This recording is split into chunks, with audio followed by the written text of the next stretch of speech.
I'm here today to announce real relief for Alberta families who for weeks have watched as prices at the pump continue to climb higher and higher.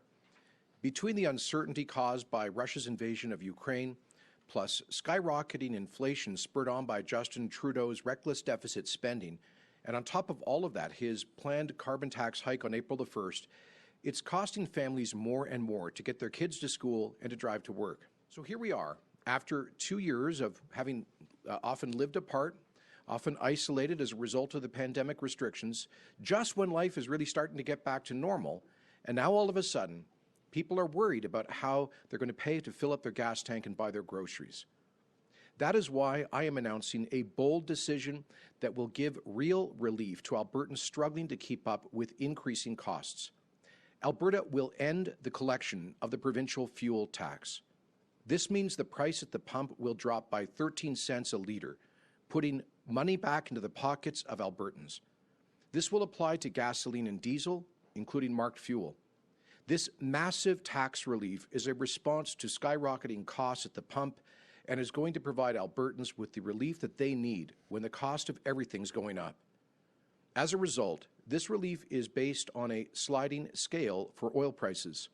When the price of oil is over $90, that's West Texas Intermediate, per barrel, the fuel tax will be removed completely. When the price of oil is less than $80 per barrel of WTI, the fuel tax of 13 cents per litre will be in full effect. And that protects Alberta's budget. It protects our fiscal health as a province, because as those oil prices go up, so too do revenues to the provincial treasury.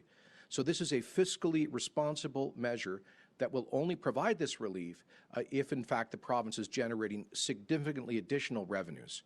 I want to remind Albertans that as Bill number 1 of this government, we scrapped the NDP carbon tax. The Carbon Tax Repeal Act was passed, which was the single largest tax cut in Alberta history.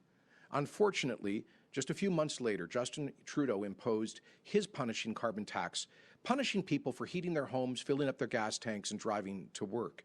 And now they want to triple it. And the next installment comes on April the 1st, cheered on by Alberta's NDP. That's just irresponsible.